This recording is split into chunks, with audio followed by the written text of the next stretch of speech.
one of the things, Neela, that we don't do on Long Island as much as we should, and that is have a buyer agency agreements with the buyers.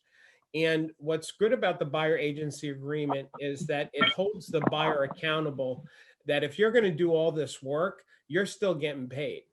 The buyer agency agreement says, listen, for the next 6 months, I'm your agent. And here's how I work. And if you should find a house that you want to buy, you have to buy it through me. If you buy it through another agent, you still owe me a commission. So it protects you, right? So one of the things I would say, Neela, is number one is you should stop dropping everything and driving crazy all over Long Island with these people. And you should sit down with them and have them hire you to be their agent. And when they hire you to be your agent, it's a mutual commitment. Here's what you're going to do for them, and here's what you expect from them.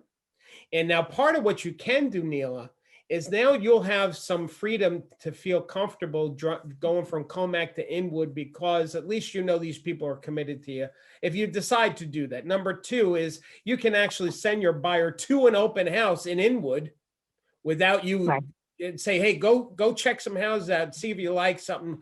And then if you do, we'll set a second appointment or I'll put the offer in for you. And because you're protected. Do you follow what I'm saying here now?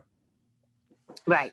So and what you obviously got what I was saying, the fear of losing it after working so hard. Yeah, exactly. Exactly. So now listen, if a buyer's not willing to sign a buyer agency agreement up front with you, here's what they're actually telling you when they're not willing to do that. They're telling you up front before you put any effort in, I'm not promising I'm ever going to buy a house from you. Right. If they're already promising you not to be loyal to you, why would you be loyal to them?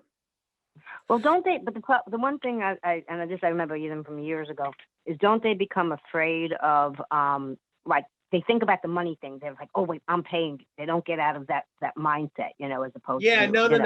They're not paying the commission. They're protecting your commission. That if you're going to put in the effort, that you're protected. Here's what I want you to do, Neela, is if you go into the classroom of the Power Program website and you go to webinars on demand, you're going to see some training that I did on working with buyers. And that's some really valuable stuff. It's an hour. You'll get a copy of the slides. So do me a favor, watch that, and that's going to answer a lot of your questions. It'll even answer questions you didn't even ask me, okay?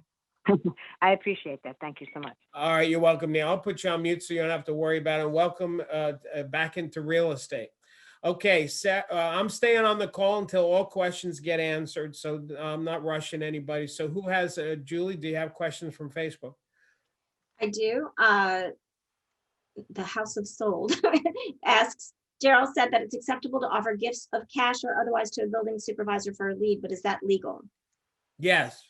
Yeah, you're not paying a referral fee to somebody. You can pay somebody to find leads for you, just like you pay other social media companies. So there's a misconception. There's a lot of misconceptions in our business, but one of them is that what you can do is pay somebody and not disclose if there need to be disclosure, or giving a kickback to another licensed person in the same industry. So like a lender, for example, and a real estate agent, you're both are licensed to practice real estate, and therefore you fall under different rules. But civilians, if I wanted to pay a kid $50 every time he gives me a FSBO number, I can do that. There's no law that says that you can't do that. So yeah, it's okay.